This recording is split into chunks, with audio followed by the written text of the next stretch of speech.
একজন ভক্ত ছিল জগন্নাথ দেবের। তো সে ছিল এক অতি দরিদ্র ব্যক্তি। যদি আপনারা আমার কথা শুনে থাকেন তাহলে জোরে একবার বলেন হরে কৃষ্ণা। শুনতেছেন সবাই? তো এই বন্ধু মাহান্তি অনেক দরিদ্র ছিল, এতটাই দরিদ্র ছিল যে একদিন তার স্ত্রী তাকে বলছে যে আমাদের ঘরে তো চাল নেই, রান্নার চাল নেই, আর আমাদের ছেলেমেয়েরা এই না খেয়ে দিন দিন তারা কি হচ্ছে, ক্লান্ত হয়ে যাচ্ছে এবং তাদের চেহারা অনেক মলিন হয়ে গেছে। না খেয়ে মারা যাবে ছেলে মেয়ে।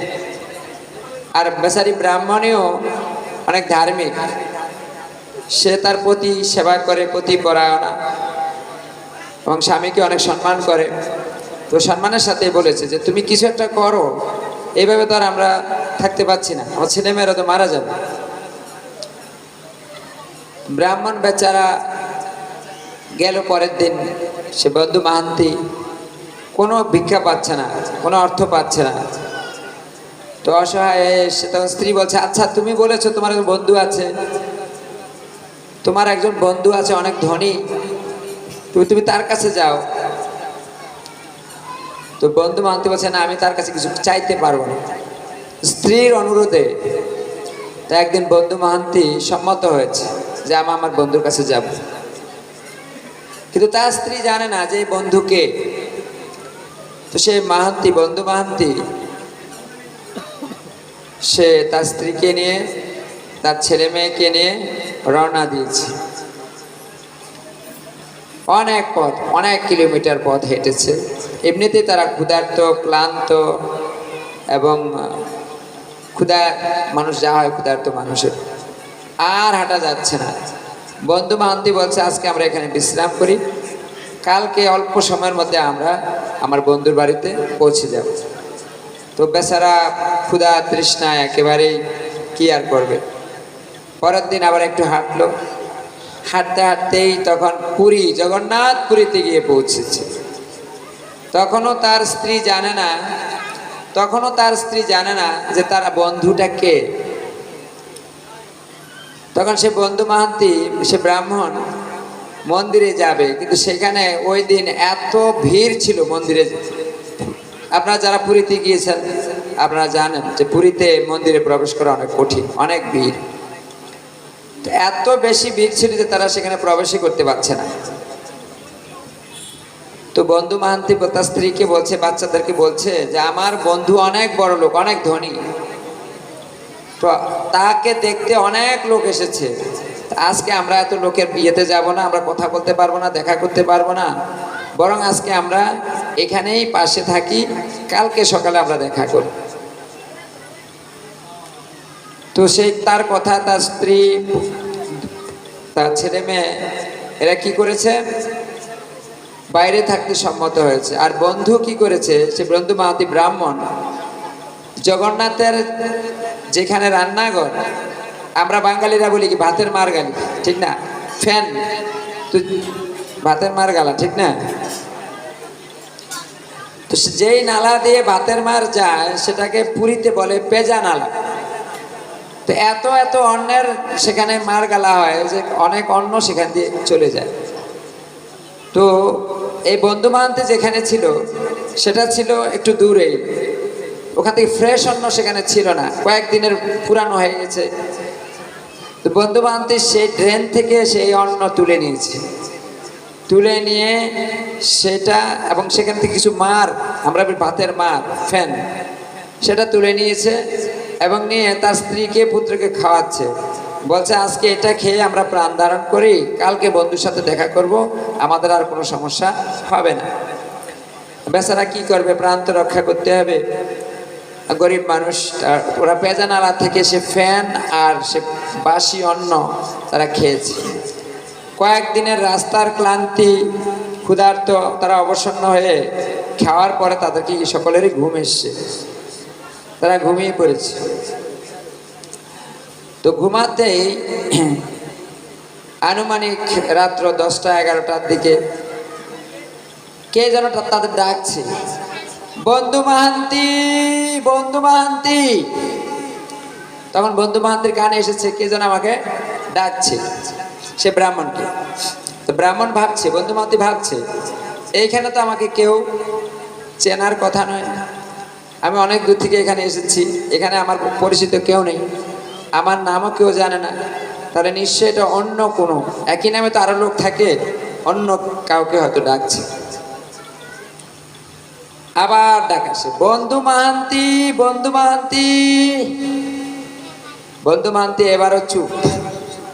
তো তৃতীয়বার আরেকটু কনফার্ম করে ডাকছে, বন্ধু মাহান্তি জাজপুর থেকে এসেছে স্ত্রীপুত্র নিয়ে, বন্ধু মাহান্তি তুমি কোথায়? এবার কনফার্ম যেটা আমাকেই ডাকছে, আমি তো জাজপুর থেকে এসেছি স্ত্রীপুত্র নিয়ে। তখন সে উঠে এসছে যে কে ভাই, আপনি কে, আমাকে কেন ডাকছেন? বলছে যে এই যে প্লেট, অনেক বড় প্লেট, প্লেটের মধ্যে অন্ন, বিভিন্ন রকম ব্যঞ্জন, পিঠা পানা, এগুলি সব। বলছে এই প্রসাদ তোমার জন্য, তুমি এই প্রসাদ খাও, খেয়ে কালকে আমি তোমার কাছ থেকে প্লেটটা নিয়ে নেব, আর কালকে তোমার সাথে আমি বিস্তারিত কথা বলবো, তুমি আগে এগুলি খাও, পরে দেখা করবো। বেচারা তো এমনি ক্ষুধার্ত ছিল, আর এত সুন্দর প্রসাদ, আর কালকে দেখা করবে। আমাদের মতো নয়তো, তখনকার সময় যা বলতো তাই বিশ্বাস। বন্ধু মাহান্তি সে প্রসাদ নিয়ে, সেটা ছিল জগন্নাথের রাজভোগের প্রসাদ, এবং সেই থালাটা ছিল সরাসরি জগন্নাথের রাজভোগের থালা, যেটা সাধারণত মন্দিরের বাইরে যায় না। বন্ধু মাহান্তি তার স্ত্রী পুত্রকে নিয়ে সেই প্রসাদ খেয়েছে, পেট করে খেয়েছে। খাওয়ার পরে সে প্লেটটা ধুয়েছে, সে প্লেটটা ছিল সোনার প্লেট, জগন্নাথের সোনার প্লেট, অনেক বড়। তো সেটা ধুয়েছে, ধোয়ার পরে তাদের পুরানো কাপড় ছিল, সে কাপড় দিয়ে জড়িয়ে তারা রেখে দিয়েছে, আবার তারা যথারীতি শুয়ে পড়েছে।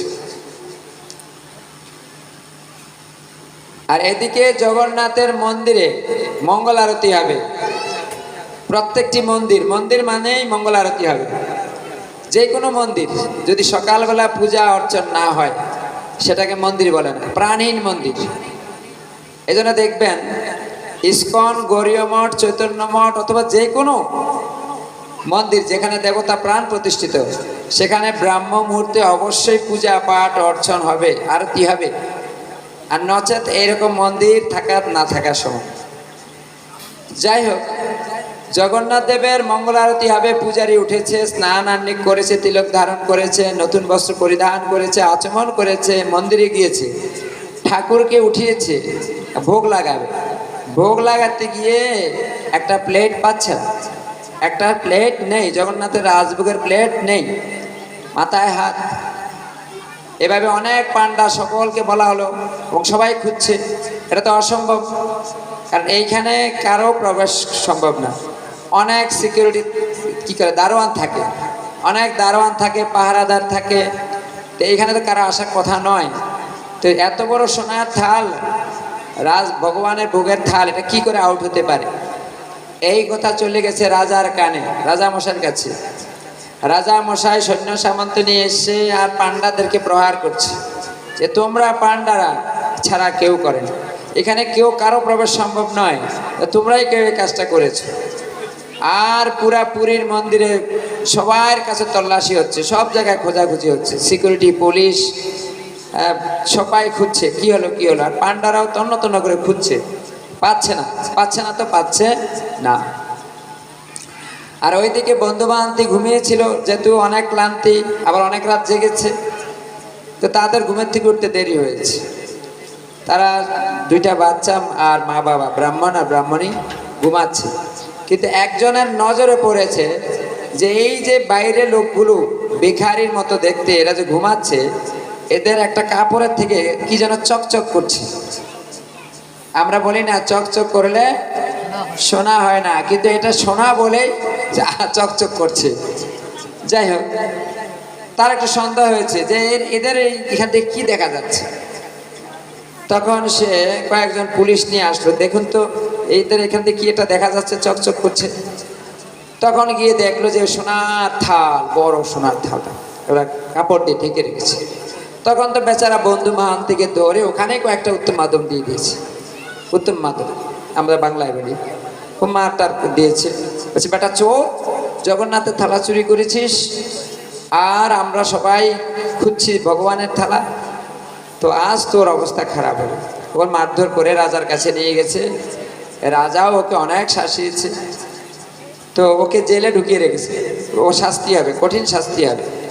আর সেই রাত্রে ভগবান জগন্নাথ দেব রাজার কাছে প্রকট হয়েছেন স্বপ্নে।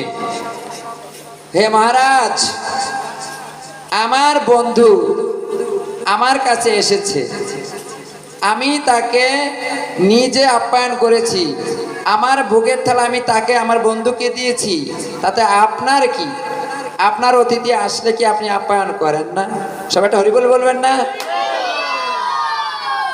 দেখুন, সাক্ষাৎ জগন্নাথ দেব রাজাকে বলছে, আমার বন্ধু এসেছে আমার কাছে, আমি তাকে আমার ভোগের থালা দিয়ে আপ্যায়ন করেছি, তাতে আপনার কেন দুঃখ হচ্ছে?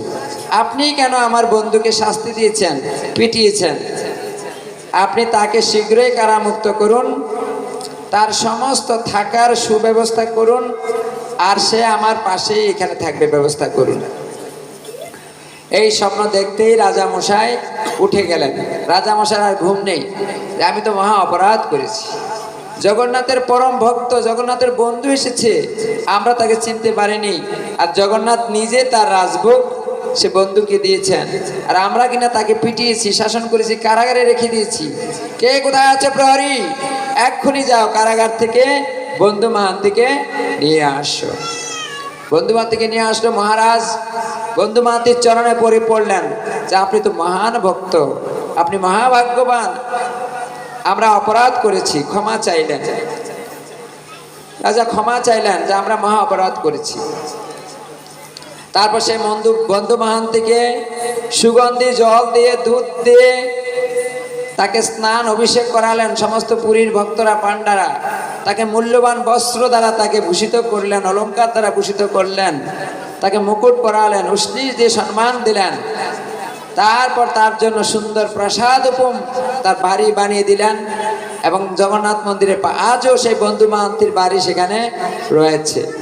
তো এইভাবে আমরা দেখি যে তিনি কিভাবে জগতের নাথ। কেউ যদি শরণাগত হয়, জগন্নাথ তাকে কৃপা করেন। তিনি ঘোষণা করেছেন ভগবত গীতায়, কন্তেয় প্রতি জানিহি নামে ভক্তা প্রাণস্বতী। হে কন্তেয়, তুমি ঘোষণা করো আমার ভক্তের কখনো বিনাশ হয় না।